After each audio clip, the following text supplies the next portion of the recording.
दोस्तों हम लोग आज देखने वाले हैं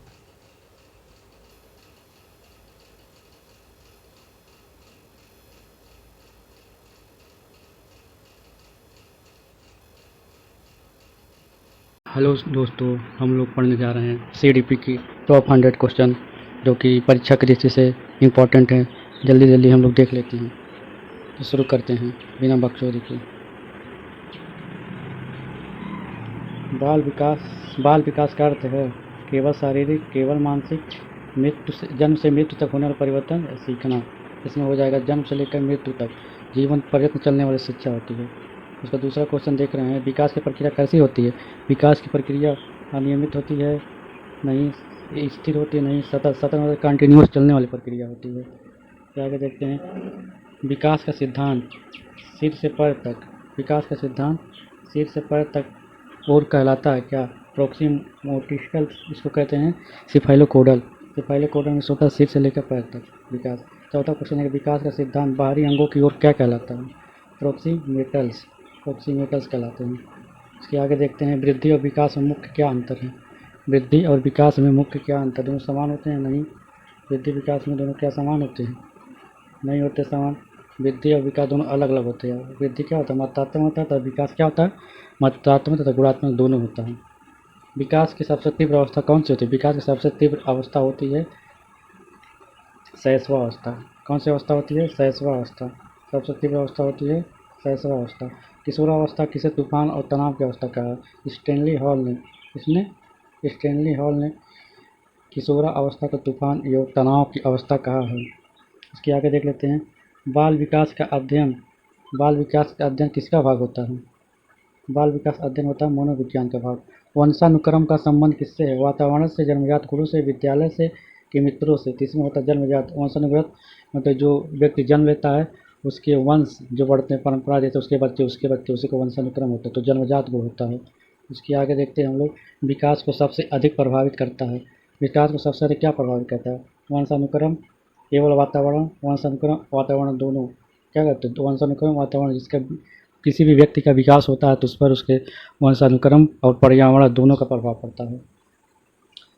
संज्ञानात्मक विकास संज्ञानात्मक विकास का सिद्धांत किसने दिया था? अब इसके पियाजे, वाइगोत्स्की और कोहलबर का सिद्धांत देखने जा रहे हैं। संज्ञानात्मक सिद्धांत किसने दिया था? पियाजे ने। किसने दिया था? पियाजे ने दिया था।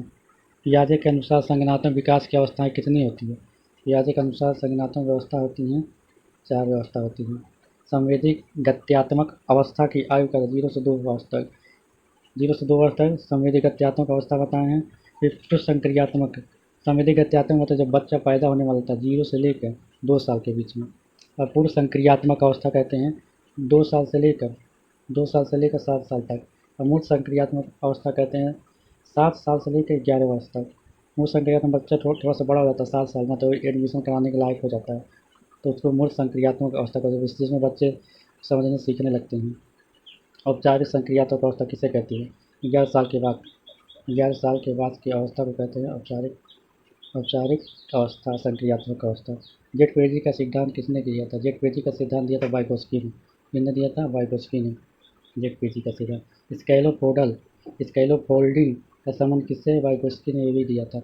नैतिक सिद्धांत किसने दिया था? नैतिक सिद्धांत कोहलबर्ग ने दिया था। उसके बाद कोहलबर्ग के नैतिक सिद्धांत की अवस्थाएं कितनी होती हैं? कोहलबर्ग के नैतिक सिद्धांत की अवस्थाएं होती हैं 3 प्रकार की। उसके बाद देख रहे हैं अधिगम, सबसे इम्पोर्टेंट चैप्टर, उसके आगे देख लेते हैं। अधिगम का अर्थ क्या होता है? व्यवहार में परिवर्तन, व्यवहार में अस्थायी परिवर्तन को कहते हैं। मतलब किसी के व्यक्ति के व्यवहार में परिवर्तन हो जा रहा है तो जरूर कुछ ना कुछ सीख रहा है, उसे अधिगम कहते हैं। टायर एंड एरर का सिद्धांत किसने दिया था? टायर एंड एरर का सिद्धांत ठंडाइक ने टायर एंड एरर का सिद्धांत दिया था। क्लासिकल कंडीशनल थ्योरी किसने दी थी? क्लासिकल कंडीशनल थ्योरी दी थी पॉलार्ड, जिसने कुत्ते पर एक्सपेरिमेंट किया था, कुत्ते पर। उसके आगे देखते हैं ऑपरेशनल कंडीशनल थ्योरी इसे कहते हैं स्किनर ने किस पर किया था? कबूतर पर। कबूतर कबूतर कबूतर पर। आइंस्टाइन लर्निंग किसने दिया था? इसको ठंडाइक क्या है? बिल्ली पर। ठंडाइक क्या था? बिल्ली पर एक्सपेरिमेंट किए थे। ठंडाइक का बिल्ली पर एक्सपेरिमेंट किए थे। सीखने सीखने का सर्वोत्तम माध्यम होता है। सीखने का सर्वोत्तम माध्यम अनुभव द्वारा सीखना। प्रेरणा प्रेरणा अधिगम कहते हैं, बाधित करती है, प्रभावित नहीं करती है, उसके आगे तो बढ़ाती है, समाप्त करती है। तो क्या करती है? बढ़ाती है। प्रेरणा जब रहेगा व्यक्ति तो कुछ ना कुछ सीखेगा, उसको अधिगम बढ़ाएगा वो। सकारात्मक प्रबलन क्या होता है? पुरस्कार देना। पुरस्कार देना एक सकारात्मक प्रबलन होता है। उसके आगे देखते हैं, सीखने में व्यक्तित्व भिन्नताएं होती है, सही। सीखने में क्या होता है? सभी व्यक्ति अलग अलग सीखते हैं, उसमें सभी व्यक्ति अलग अलग तरीके से, तो उसमें अलग अलग भिन्नताएं होती हैं। ये आगे देखते हैं, अधिगम का स्थानांतरण क्या होता है? ट्रांसफर फॉर लर्निंग, नए ज्ञान को पुराने ज्ञान से जोड़ना ही क्या होता है? अधिगम स्थानांतरण होता है। इसके बाद देखते हैं बुद्धि एवं व्यक्तित्व का। बुद्धि एवं व्यक्तित्व का सबसे इम्पोर्टेंट क्वेश्चन। बुद्धि का परीक्षा सर्वप्रथम किसने किया था? तो सर्वप्रथम बीने ने किया था। किसने किया था? सर्वप्रथम बीने ने किया था। बुद्धि का सिद्धांत किसने दिया था? सर्वप्रथम बीने ने।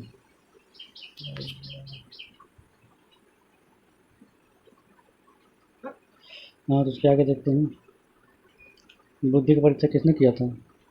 बीने ने किया था। आईक्यू की अवधारणा किसने दी था? स्टर्न ने। आईक्यू का अवधारणा किसने दी? स्टर्न ने। बहुबुद्धि का सिद्धांत किसने दिया था? Harvard gardener. हार्वर्ड गार्डनर ने दिया था। भावनात्मक बुद्धि का संबंध किससे है? तो डेनियल गोलमैन से। डेनियल गोलमैन से संबंध है। व्यक्तित्व का मनोवैज्ञानिक सिद्धांत किसने दिया था? व्यक्तित्व का मनोवैज्ञानिक सिद्धांत दिया था फ्रायड ने। फ्रायड के अनुसार व्यक्तित्व के घटक होते हैं ego centred, ego, super ego, ये तीनों दिए थे। अंतर्मुखी व्यक्ति समानता होता है। अंतर्मुखी व्यक्ति क्या होता है? शांत या संकोची, वो किसी से बातचीत नहीं करता, अंतर्मुखी उसे कहते हैं। जो सभी से बातचीत करता है उसे बहिर्मुखी कहते हैं। बहिर्मुखी क्या होता है? सामाजिक, तो सभी से बातचीत करे वो सामाजिक व्यक्ति हो ही जाता है। इसके बाद देखते हैं, प्रतिभाशाली बालक का आईक्यू क्या होता है? प्रतिभाशाली बालक का आईक्यू 120 से प्लस होता है। सृजनात्मक का संबंध क्या होता है? नवीन विचारों का आदान प्रदान क्या सृजनात्मक होता है। उसके आगे देखते हैं, शिक्षा शास्त्र और समावेशी शिक्षा से क्वेश्चन जो है, बालक शिक्षा का केंद्र होता है, सही बात है, क्योंकि बालक शिक्षा केंद्रित शिक्षा इस वजह से NCF 2005 की बात हो या RTI 9 की बात, बालक के अनुसार शिक्षा दी जाती है, जिसे बाल शिक्षा कहते हैं। NCF किस पर बल देता है? बाल केंद्रित, अभी बताएँ, बाल केंद्रित पर। समावेशी शिक्षा का अर्थ क्या है? समावेशी शिक्षा का अर्थ सभी बच्चों को साथ में पढ़ाना है। CCK का अर्थ क्या? कंटिन्यूअस एंड कम्प्रहेंसिव इवैल्यूएशन होता है। ये बहुत इंपॉर्टेंट, हमेशा फुल फॉर्म पूछता है इसका। शिक्षक की भूमिका क्या होती है? शिक्षक की भूमिका होती है मार्गदर्शक के रूप में।